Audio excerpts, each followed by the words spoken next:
epic views. A picturesque beach. The sound of powerful waves that lull you to sleep every night. Huge, captivating sea caves. Delicious fruit straight off the tree. Strangers along the way that become friends. And rainbows. Rainbows everywhere. For those who make it to the end, a Garden of Eden awaits. But to get there requires a daunting 11-mile backpack with dangers along the way.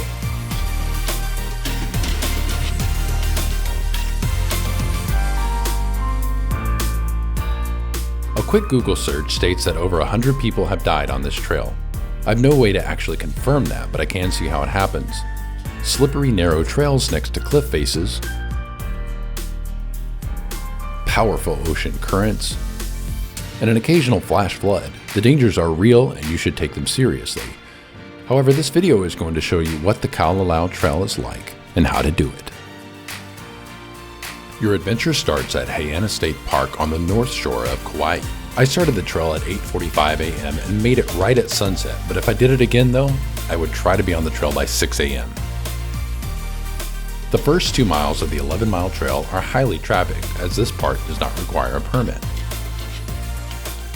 Though still a challenge, this is one of the easiest parts of the trail because it is wider and better maintained. 2 miles in, you will hit Hanakapiai Beach, but before you get there, you will have your first stream crossing, and there are no bridges on Kalalau Trail. Going out, I was able to hop across rocks and keep my shoes dry, but coming back, there was one of the frequent flash floods, and this was our crossing.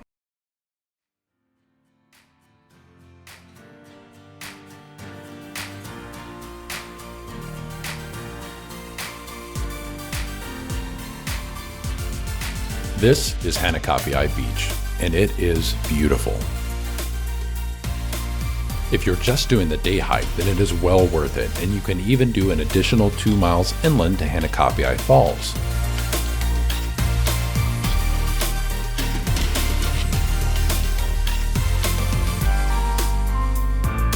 Hanakapiai Beach is a great place to have a snack break on your journey. Additionally, if you go around the corner to the left, you'll find a great sea cave to explore. However, this is the last time you will see a beach until the end, and it's about to get harder.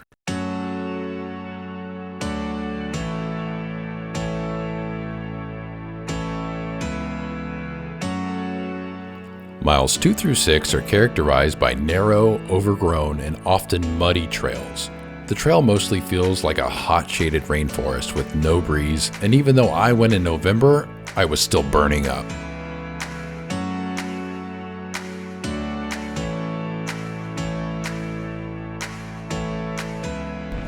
So, in a matter of 30 minutes, it has gone from overcast, raining, a little windy, if anything it was cold, to blue skies.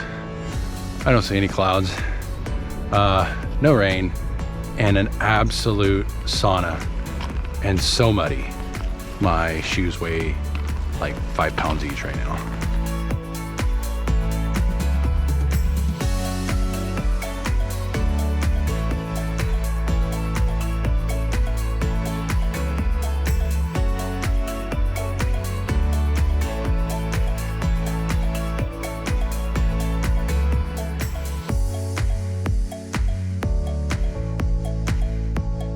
At no point on this trail will you ever lack a beautiful view.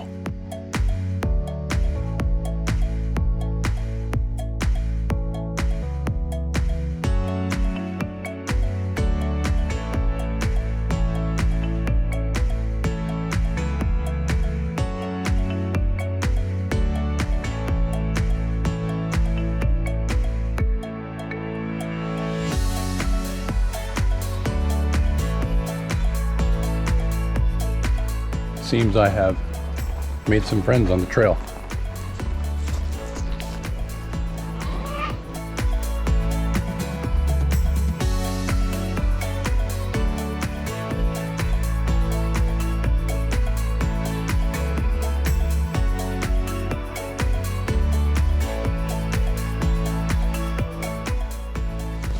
wild goats. Sorry, didn't mean to disturb. I'll be on my way. So, all those cute little goats just caused like a rock slide of boulders. That was kind of scary. I just heard this loud rumbling. I didn't know what it was, and then a lot of these rocks here, they just happened. The goats knocked them off and then ran away. And now it looks like I just caught up to the little eco-terrorists.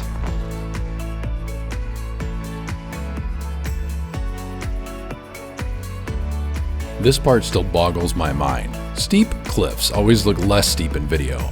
I'm going to conservatively estimate that this is a 75-degree slope, and you will see as I approach the goats that some of them are just facing downhill. This confirms what I've always said, that goats are supernatural beings that can go anywhere and eat anything.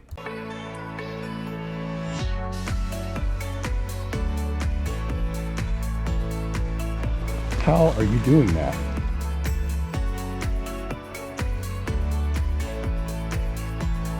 This was also not the only four-legged friend I made on the trail.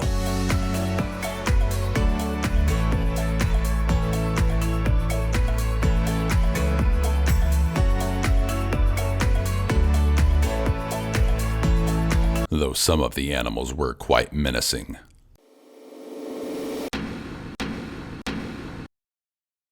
At mile 6, you will come upon Hanakoa Valley. On my way out, there was a small stream, but on our way back during the flash flood, this is what we came upon.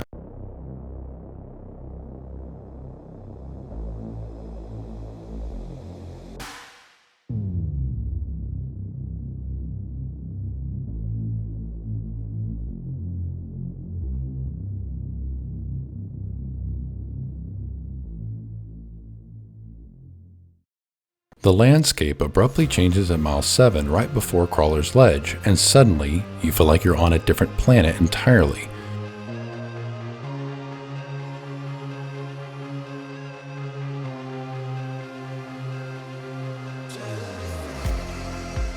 Watching the massive waves crash into the cliff faces of this section was an enchanting experience, and I stood there for a long while taking it in.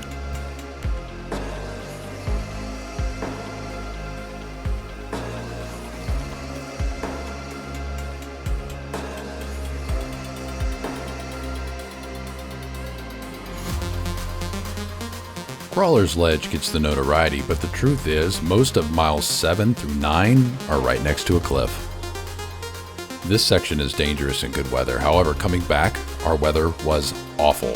Slipping off the muddy, slippery, narrow trail into the torrent waters became a real concern.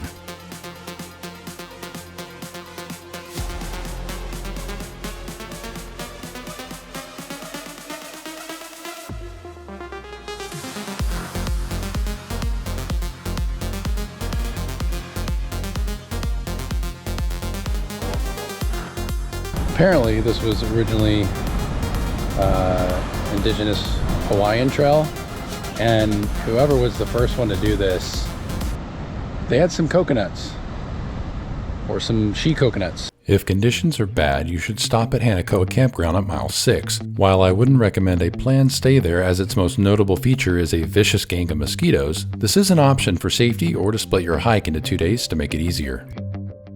Once again, you will always have a beautiful view, and mile 9 will move you away from the cliffs again and back into the heat. I've started dunking my shirt into every little trickle of stream that I pass. I don't know why I wasn't doing that from the beginning, because that is so much better. Oh. I am 9 miles in at this point, 2 miles to go, and I can't wait to get there. What a trail. I have to admit, it's a little bit harder than I thought it would be. When you cross that 10-mile mark and you've got 1 mile to go, like, it just opens up and it feels like you've gotten like you've gone to the promised land or something. The trail gets easier, suddenly you get a nice breeze, the view is immaculate. The 10-mile mark, that's where it's at.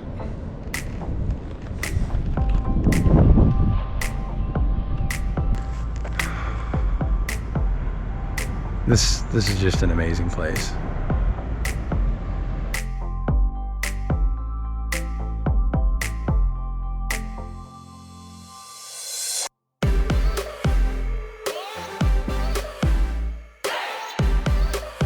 I did this hike solo on my birthday, and getting this beautiful sunset on that day really meant a lot to me.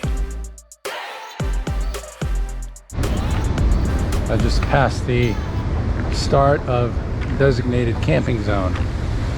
I have never been so happy to see a camping sign, but I made it. Welcome to Kalalau Beach.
The designated campground is a flat shaded area just above the beach, complete with pit toilets and a literal cat burglar I called Phyllis that kept trying to steal my snacks. Phyllis and I had our differences, but one morning I woke up to find she had left a dead bird outside my tent. Did you leave me that dead bird? Though in hindsight, I have no idea if this was a truce offering or like a Godfather horsehead in the bed type threat. In order to stay a day or two, you are going to need water, and there are streams roughly half a mile on either side of the campground. You're going to need something to purify it. I would say my preference is a filter since I was putting my water in a hydration bladder, but a SteriPen would also be a good choice if you were using water bottles. Note that filters do not remove viruses, but you're unlikely to have them on this trail. The lightest option would be chlorine dioxide tablets. In addition to dangers of your drinking water, let's talk about the very real dangers in the ocean. The current is strong and the waves are big, greater than 10 feet at times, and when waves that big crash, they aerate the water, making it less dense so that it's harder to stay afloat. I never saw a single hiker get in the water. However, suddenly 5 guys jumped off a boat and started swimming into the beach. They all appeared like they were in the military and they were wearing fins. One of them appeared like he was about to drown, and the others started signaling a rescue jet ski to go get him. I approached them and asked them what they were doing. They said it was training, but they could not tell me what it was for. Trying to swim out into these waves would be near impossible, so each of them was individually picked up by this jet ski. The jet ski itself could not cross over these waves, so it would wait for a window to cross in between them. And sometimes it took the jet ski quite a while to find a window.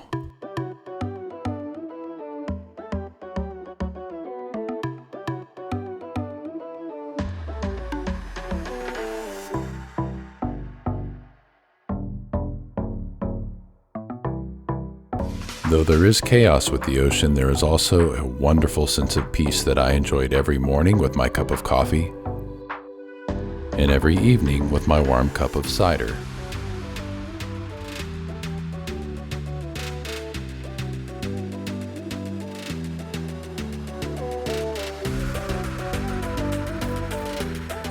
Everyone I encountered at the beach was super friendly, and although I started this trip solo, I left with what I hope to be a group of lifetime friends.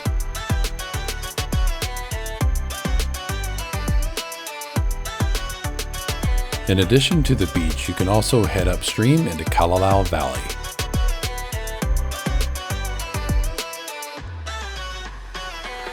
Flanked by 2,000-foot walls, it's easy to see why ancient Hawaiians used to call this area home. Fresh water, beautiful scenery, easy access to bountiful fruits. You can find fresh fruit all along the trail, but it is particularly abundant in the valley. During my time on Kalalau, I had wild bananas, fresh guava, passion fruit, pomelos, avocados. But I got the avocado. Yeah, the avocado. There are other wild fruits as well, like coconuts, but our attempt to get them were best described as comical.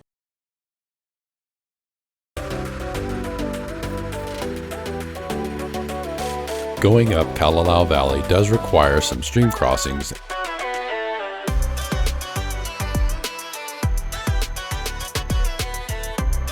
and a bit of trail finding.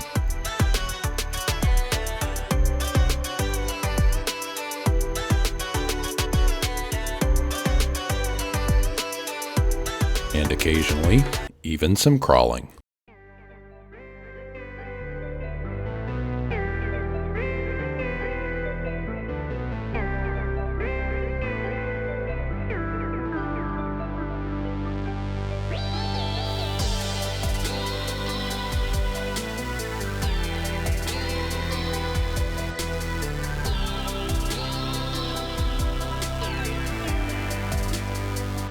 However, the journey is well worth it, and on your way you will come across many different microbiomes, a vocabulary word that I had not thought about since grade school, and some of which look like they had been thought up by Dr. Seuss. Lily pads of the sky. What in the world is that? What is it? Look at this. But like it's got these like little. I thought at first it was dots man-made, on but it's not man-made. It's totally not. So weird. What? It doesn't get any weirder than this. Don't worry though, we put it back where we found it.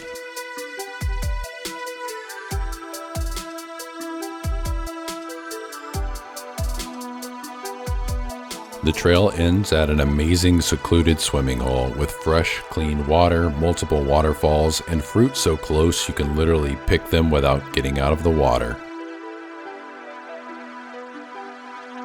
So to sum it up, Kalalau may be the most dangerous trail not only in Hawaii, but in the whole United States. But for those with an adventurous spirit, I promise it is well worth it. Thank you so much for watching my video. I hope you enjoyed it. I will be leaving the packing list that I took in the description. If you have any questions about the trail or how to prepare for it, leave a question in the comments and I will respond. Additionally, I am a physician with a wilderness medicine background, so check out one of my other videos like how to deal with blisters or how to build a first aid kit before your trip. Thank you to my friends that I made on the trail, but a special thanks to the wonderful Michaela who shared media with me to make this video better. Michaela has an Instagram account about her travels and you should definitely follow her.